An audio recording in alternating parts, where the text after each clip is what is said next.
எல்லாருக்கும் வணக்கம். ஒரு சூப்பரான சினிமாவோட ஸ்கிரிப்டை யோசிச்சு பாருங்க. அது எதுவும் மேஜிக் மாதிரி தோணும் இல்லையா? ஆனா உண்மையில அது ஒரு மேஜிக்கே கிடையாது. அது ஒரு இன்ஜினியரிங். இன்னைக்கு நாம அந்த திரைக்கதைங்கிற கட்டிடத்தை எப்படி அடிப்படையிலிருந்து கட்டுறாங்கன்னு தான் பார்க்க போறோம். அப்போ ஒரு முக்கியமான விஷயத்த நம்ம புரிஞ்சுக்கணும். ஒரு ஸ்கிரிப்ட்ங்கிறது நாம படிக்கிற ஒரு புத்தகம் மாதிரி கிடையாது. அது ஒரு ப்ளூ பிரிண்ட். ஒரு பெரிய பில்டிங் கட்டுறதுக்கு இன்ஜினியர்ஸ் பயன்படுத்துற வரைபடம் மாதிரி ஒரு முழு சினிமாவை உருவாக்க நூத்துக்கணக்கான பேர் இந்த ஒரு டாக்குமெண்ட்டை தான் நம்பி வேலை செய்ய போறாங்க. இது ஒரு டெக்னிக்கல் டாக்குமெண்ட். சரி, இன்னைக்கு நம்மளோட ப்ளூ பிரிண்ட் இதுதான். ஒரு சின்ன ஐடியா எப்படி முழு ஸ்கிரிப்டா மாறுதுங்கிற முழு பயணத்தையும் ஸ்டெப் பை ஸ்டெப்பா பார்க்க போறோம். ஓகே, நம்மளோட முதல் பாயிண்ட்க்கு வருவோம். ஒரு ஸ்கிரிப்ட் ஒரு நாவல் கிடையாது, அது ஒரு கருவி. அதாவது ஒரு திரைப்பட குழுவுல இருக்கிற ஒவ்வொருத்தருக்கும், டைரக்டர்ல இருந்து லைட்மேன் வரைக்கும் என்ன செய்யணும்னு ரொம்ப தெளிவா குழப்பமே இல்லாம சொல்ற ஒரு இண்டஸ்ட்ரியல் டாக்குமெண்ட். எந்த ஒரு கட்டிடத்துக்கும் அடித்தளம் எவ்வளவு முக்கியமோ அதே மாதிரி தான் திரைக்கதைக்கும். ஆனா இந்த அடித்தளம் போடுற வேலை நீங்க கம்ப்யூட்டர்ல ஃபேட் இன் அப்படின்னு டைப் பண்ண ஆரம்பிக்கிறதுக்கு ரொம்ப ரொம்ப முன்னாடியே ஆரம்பிச்சிருது. அதுதான் ப்ரீ ரைட்டிங்.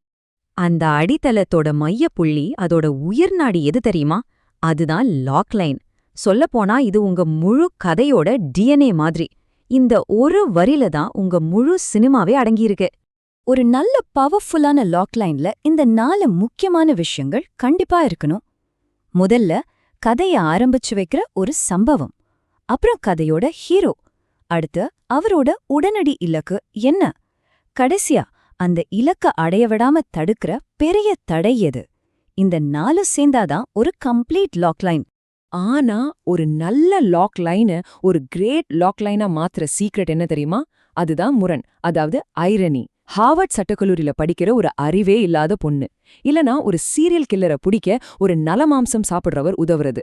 இந்த மாதிரி எதிர்பார்க்காத ஒரு முரண் இருக்கும்போது கதைக்குள்ள தானாவே ஒரு சுவாரஸ்யமும் ஒரு பெரிய மோதலும் உருவாகிடுது. சரி, லாக்லைன் மூலமா அடித்தளம் போட்டாச்சு. அடுத்து நாம அந்த கட்டிடத்தோட எலும்பு கூட்ட, அதாவது கதையோட கட்டமைப்பை உருவாக்க போறோம். இதுதான் உங்க கதையை விழாம தாங்கி பிடிக்க போல முக்கியமான விஷயம். கதை அமைப்புனாலே எல்லாரும் சொல்றது இந்த 3 ஆக்ட் ஸ்ட்ரக்சர் தான். ஆரம்பம், நடுவு, முடிவு. ஆனா இதுல ஒரு பெரிய பிரச்சனை இருக்கு. அந்த நடுப்பகுதி, அதாவது செகண்ட் ஆக்ட், பல சமயம் ரொம்ப இழுவையா போரிங்கா போயிடும். இதுக்கு ஒரு நல்ல தீர்வு தான் சீக்வென்ஸ் அப்ரோச். இது உங்க கதைய 8 சின்ன சின்ன மினி மூவிஸா பிரிச்சு ஒரு ரோலர் கோஸ்டர் மாதிரி விறுவிறுப்பா கொண்டு போகும். இப்ப பாருங்க, இந்த 8 சீக்வன்ஸும் எப்படி அந்த 3 ஆக்ட் ஸ்ட்ரக்சர் மேல அழகா பொருந்துதுன்னு. ஆக்ட் 1ல 2, ஆக்ட் 2ல 4, ஆக்ட் 3ல 2. இப்படி பிரிக்கும்போது 60 பக்கம் நீளமா இருக்கிற ஒரு பெரிய ஆக்ட நம்ம 15 பக்கம் குட்டி குட்டி பகுதிகளா பிரிச்சு சுலபமா எழுதிக்கலாம். சூப்பர்ல. ஓகே, கட்டிடத்தோட எலும்புக்கூடு ரெடி. இப்போ அதுக்குள்ள உயிரை கொண்டு வரணும், அதாவது நம்ம கதாபாத்திரங்கள். ஒரு விஷயத்த நல்லா ஞாபகம் வச்சுக்கோங்க. கதைங்கிறது வெறும் சம்பவங்களோட கோர்வை கிடையாது. அது உங்க கேரக்டரை ஒரு நெருக்கடிக்குள்ள தள்ளி அவங்கள சோதிக்கிறதுக்காகவே உருவாக்கப்பட்ட ஒரு மிஷன். கதைக்களம்னா என்ன? அது அழுத்தத்துல இருக்கிற ஒரு கதாபாத்திரம், அவ்ளோதான். யோசிச்சு பாருங்க, உங்க ஹீரோ ஆரம்பத்துல இருந்தே எந்த குறையும் இல்லாத பெர்ஃபெக்டான ஆளா இருந்தா அங்க சுவாரஸ்யமா என்ன கதை இருக்க போகுது? எதுவுமே இல்ல. ஒரு கேரக்டர் அவங்க நம்புற ஒரு பொய்ய, இல்லனா அவங்க கிட்ட இருக்கிற ஒரு குறைய சரி செஞ்சுக்க போராடுறது தான் கதை. அந்த அழுத்தம் ஒரு கேரக்டரை 3 வழிகள்ல பயணிக்க வைக்கும். ஒன்னு, அவங்க தங்களோட குறைய திருத்திக்கிட்டு ஒரு நல்ல மனுஷனா மாறுவாங்க. இது பாசிட்டிவ் ஆர்க். இல்லனா அவங்க மாறாம தங்கள சுத்தி இருக்கிற உலகத்தை மாத்துவாங்க. இது ஃபிளாட் ஆர்க்.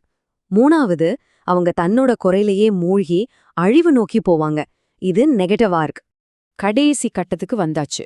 இப்போ நம்மகிட்ட ஒரு டிராஃப்ட் இருக்கு. ஆனா அது இன்னும் ஒரு ப்ரொஃபஷனல் ஸ்கிரிப்டா மாறல.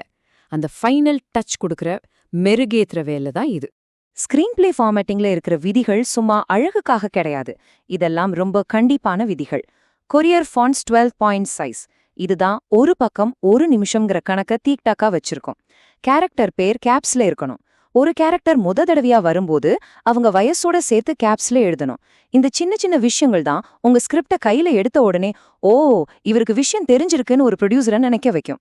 இப்போ ஒரு நிமிஷம் யோசிங்க. ஒரு ப்ரொடியூசர் ரொம்ப டயர்டா இருக்கார். அவர் முன்னாடி படிக்கிறதுக்கு 30 ஸ்கிரிப்ட் மலை மாதிரி குவிஞ்சிருக்கு. உங்க ஸ்கிரிப்ட துறக்கிறார். இப்படி பக்கங்கள் முழுக்க வார்த்தைகளால நிரம்பி இருந்தா அவருக்கு படிக்க தோணுமா? உடனே அடுத்த ஸ்கிரிப்டுக்கு போயிடுவார் இல்லையா? ஆனா அதே விஷயத்த இப்படி எழுதுனா பாருங்க எவ்வளோ இடைவெளி இருக்குன்னு. படிக்கிறதுக்கு எவ்வளவு சுலபமா இருக்கு. கண்ணுக்கு குளிர்ச்சியா இருக்கு. இது ஒரு சைக்கலாஜிக்கல் ட்ரிக். தகவல் ஒண்ணுதான், ஆனா 2வது விதமா எழுதும்போது படிக்கிறவங்க மனசுல அது ஒரு சினிமா மாதிரியே ஓட ஆரம்பிச்சிடும். அடுத்தது டயலாக், ஒரு முக்கியமான நம்பர் 95%. ஆமா, உங்க ஸ்கிரிப்ட்ல இருக்கிற 95% டயலாக் 3 வரிக்குள்ள இல்லனா அதை விட குறைவா இருக்கணும். அப்போதான் படத்தோட வேகம் குறையாம விறுவிறுப்பா இருக்கும். சரி, எல்லாம் எழுதி முடிச்சாச்சு. அடுத்து ரீரைட்டிங். இதுதான் ரொம்ப கஷ்டமான வேலை. எடுத்த உடனே ஸ்பெல்லிங் மிஸ்டேக், கிராமர் மிஸ்டேக்கை சரி பண்ணக்கூடாது. ப்ரொஃபஷனல்ஸ் ஒரு முறைய ஃபாலோ பண்ணுவாங்க.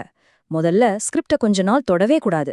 அப்புறம் எந்த திருத்தமும் பண்ணாம ஒரு தடவை ஃபுல்லா படிக்கணும். அதுக்கப்புறம் தான் கேரக்டர் ஆர்க், தீம், ஸ்ட்ரக்சர்னு பெரிய பெரிய விஷயங்களை சரி பண்ண ஆரம்பிக்கணும். கடைசியா தான் இந்த பாலிஷ் பண்ற வேலையெல்லாம்.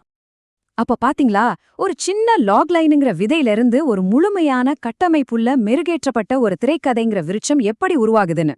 இப்போ உங்க கையில ப்ளூ பிரிண்ட் இருக்கு. கேள்வி என்னன்னா, நீங்க என்ன மாதிரியான ஒரு உலகத்தை கட்டக்கோறீங்க?